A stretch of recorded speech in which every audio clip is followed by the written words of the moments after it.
नमस्कार दोस्तों, आप हैं अपनी ही गुड लिविंग चैनल पे। और भाई वीडियो की शुरुआत सुबह के सुंदर सुंदर मौसम के साथ। और दोस्तों, जो आज का हमारा वीडियो है वो कोई फूलों वाला पौधा नहीं है।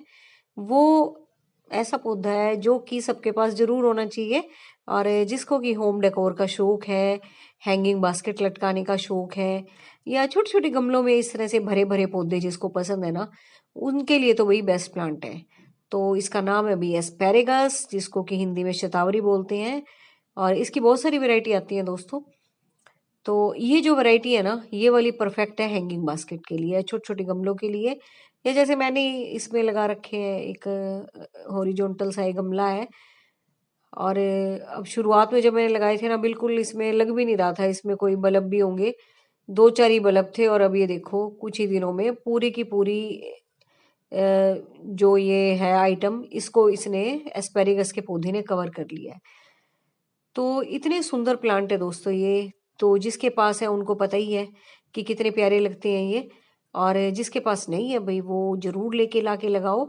और थोड़ी सी भी अगर आप इसके बल्ब लाके लगा लेते हो ना कहीं कहीं, फिर तो आप इसको अपने आप से मल्टीप्लाई करते चले जाओगे। फिर इसके बल्ब को निकाल निकाल के डिवाइड करते रहो। थोड़े से उसमें छोड़ दो जिसमें लगे हुए हैं, बाकी निकाल निकाल के जिस भी चीज में आपका मन करे ना उसमें लगाते जाओ। ये बहुत खूबसूरत लगते हैं। और सबसे बड़ी बात दोस्तों, होम डेकोर के लिए जो भी हमारी आइटम्स होती है ना, तो उसमें बार बार देखो हम छेड़खानी भी नहीं कर सकते, कई सैरेमिक की होती हैं। तो उनके लिए तो बेस्ट है ये। जैसे कई आजकल फेसिस आ गए हैं या एनिमल प्लांटर आ गए हैं इस तरह से। तो उनमें हम चाहते हैं ऐसी कोई चीज लगाएं जिससे कि लुक भी अच्छी आए और देखने में भी सुंदर लगे। तो ये आप इसके बल्ब लगा सकते हो। और बिल्कुल थोड़ी सी मिट्टी में ही लगे हुए हैं ये भी। और बहुत अच्छे लगते हैं इसके प्लांट। और जब आप हैंगिंग बास्केट में लगाओ तब इसके जो प्लांट है, ये ब्रांचेस है लटकती हैं नीचे, और भी अच्छी शेप ले लेती हैं वो। और फिर उसको आप एक बढ़िया सा लुक देते हो कटाई छटाई करके, तो और भी खूबसूरत लगते हैं। अभी कुछ ही दिन पहले मैंने भी इसकी कटाई छटाई की थी। काफी इधर उधर फैल गई थी इसकी ब्रांचेस। तो अभी भी लग रहा है करने लायक हो रही हैं। तो ये पौधे दोस्तों बहुत अच्छे हैं, और आप इनको अपने मन मुताबिक भी शेप दे सकते हो। और हैंगिंग बास्केट को तो भैया ऐसे कवर कर लेंगे, बिल्कुल एक टोकरा सा ही बन जाएगा। और फिर आप अपने हिसाब से उनको शेप भी दे दो। तो बहुत अच्छे पौधे हैं। पीछे भी मेरे पास बहुत सारे जो ऐसे हैंगिंग बास्केट थी ना, जो मैंने स्टैंड में लटका रखे थे, उनमें बहुत में ये लगे हुए थे। और बहुत खूबसूरत लगते थे, ये टोकरी सी बनी हुई। तो इसको आपको जरूर लगाना चाहिए। और ऐसे भरे भरे पौधे तो भी हैंगिंग बास्केट में वैसे ही अच्छे लगते हैं। अब आते हैं भाई इसके रख रखाव के ऊपर। तो दोस्तों, ये बल्ब से उगने वाला पौधा है। और हैंगिंग बास्केट के लिए वैसे भी ये बेस्ट है, क्योंकि ज्यादातर जो हमारी एस्पेरेगस की बेल होती है, प्लांट होते हैं ना, उनमें कांटे होते हैं। इसमें कांटे भी नहीं होते। हाथ भी आप बड़े आराम से लगा सकते हो इसको। तो कोई दिक्कत भी नहीं आती। और दूसरी बात भाई, कोई ज्यादा केयर नहीं मांगते ये। एक बार आपने इसको लगा दिया, अपने आप से बढ़ते, अपने आप बढ़ते चले जाएंगे, इसके बल्ब फैलते चले जाएंगे। और सेकंड बात भाई, इसके लिए जानना इम्पोर्टेंट इसलिए भी है क्योंकि इसकी जब आप मट्टी तैयार करोगे ना, तो आपने इसकी पोरस मट्टी रखनी है।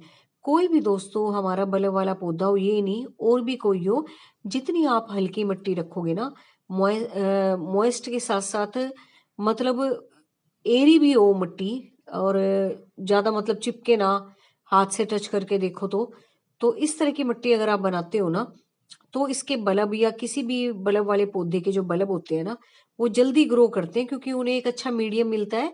और ज्यादा अगर आप हार्ड मीडियम इन इस तरह के पौधों का बनाते हो ना, तो थोड़ा ग्रो करना मुश्किल हो जाता है। बल्ब फिर इतने अच्छे से ग्रो भी नहीं करते। लेकिन जब आप थोड़ा लाइट मीडियम रखते हो ना, हल्का फुल्का सा, तो उसमें ना इसके बल्ब बहुत ज्यादा अच्छे से ग्रो करते हैं। और थोड़े दिन में इतने फैल जाते हैं कि फिर आपको अलग अलग करना ही पड़ेगा, क्योंकि वो बल्ब ही बाहर आ जाएंगे, वो दिखने लग जाएंगे, इतनी ग्रोथ हो जाती है। और मुझे तो भाई बहुत बार करनी पड़ती है। हैंगिंग बास्केट में जो लगा रखे थे, निकाल निकाल के दोबारा लगाने पड़ते थे, क्योंकि सारे के सारे वो ऊपर उठाते थे, क्योंकि बल्ब की ग्रोथ इतनी हो जाती थी। क्योंकि एक तो सोइल इतनी अच्छी बना रखी थी, लाइट लाइट सी, ज्यादा ज्यादा ग्रोथ होती थी बल्ब की। तो इसी तरीके से आपने इसके प्लांट को लगाना है, बल्ब को लगाना है। बस मीडियम आपने इसका बिल्कुल सॉफ्ट और लाइट रखना है। सेकंड बात है भाई, इसको कोई ज्यादा पानी की जरूरत नहीं होती। हल्की फुल्की जो आप शावरिंग करते हो ना पौधों पे, वो इसको बहुत अच्छी लगती है। कोई भर भर के इसमें पानी देने की कोई जरूरत नहीं पड़ती। कि बहुत ज़्यादा पानी पीते हैं ये, क्योंकि बल्ब में ऑलरेडी इतना मॉइस्चर होता है। लेकिन हाँ, फिर भी मीडियम मॉइस्ट हो ना, तो प्लांट आपके देखने में बहुत खूबसूरत लगते हैं।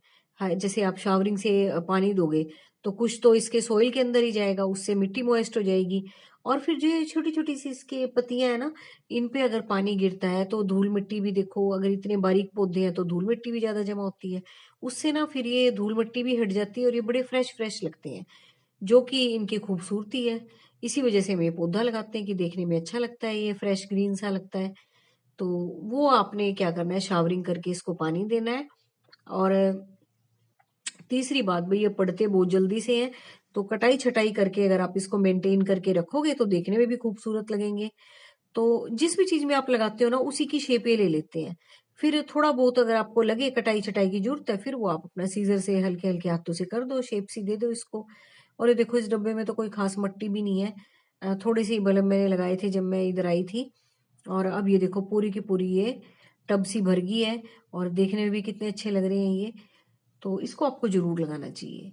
और एवरग्रीन पौधे हैं, कोई इसका ऐसा नहीं है अभी गर्मी में है सर्दी में नहीं है, हमेशा ये पौधे लगे रहते हैं, बस कटाई छटाई मांगते हैं ये, क्योंकि जैसे कि मैं बता रही हूँ ओवर ग्रो करते हैं ये।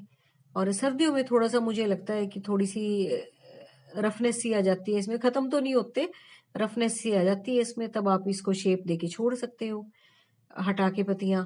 तो जैसे ही फिर मार्च का मौसम आता है ना, फिर से ग्रो करना शुरू कर देते हैं दोबारा। तो बहुत सुंदर पौधा है, हैंगिंग बास्केट के लिए भी, होम डेकोर के लिए भी, और देखने में भी बहुत खूबसूरत है ये पौधा। अब आते हैं इसकी धूप के लिए। धूप को भाई, इसको मेरे तो धूप में ही रखा हुआ है, तो आप इसको इम्पार्शियल सनलाइट में कैसे भी रख दो, ये हमेशा ही चलते हैं, अच्छे चलते हैं। और अच्छी खासी धूप मिलती है इनको, पानी मिलता है शावरिंग करके, तो ये देखने में और भी ज्यादा खूबसूरत लगते हैं। तो बस इनका मेंटेनेंस ही है, और कुछ नहीं है, कुछ नहीं मांगते, बस पोरस मिट्टी हो, अच्छी सनलाइट मिले, शावरिंग करके पानी मिले, तो ये पौधे देखने में भी सुंदर लगेंगे। और बीच बीच में भी आप इसकी कटाई छटाई करते रहो। यही इसके बारे में जरूरी बातें थी जानने की।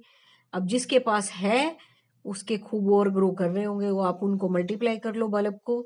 और जिसके पास नहीं, अभी एक बार तो है ना ट्राई मारो कहाँ से मिल सकते हैं, फिर तो आप अपने आप मल्टीप्लाई कर लोगे। आप क्या करोगे, अपने आप ही होते जाएंगे, आपको अपने आप ही अलग करना पड़ेगा इनको, नहीं तो गमले से बाहर निकल निकल के आएंगे ये। तो लगाओ इस पौधे को, बहुत आसानी से लगने वाला पौधा है ये, और बहुत सुंदर प्लांट है। और जितनी भी आप इस मौसम में कटिंग लगाते हो तो चलने के उसके चांसेस खूब ज़्यादा होते हैं। अभी कोई इतनी ज़्यादा गर्मी भी नहीं पड़ी है।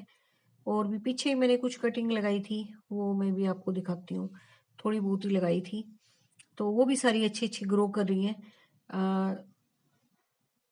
जो भी मैं जड़ के साथ डिवाइड करके लगाती रहती हूँ ना, तो मोस्टली कटिंग लगी जाती हैं।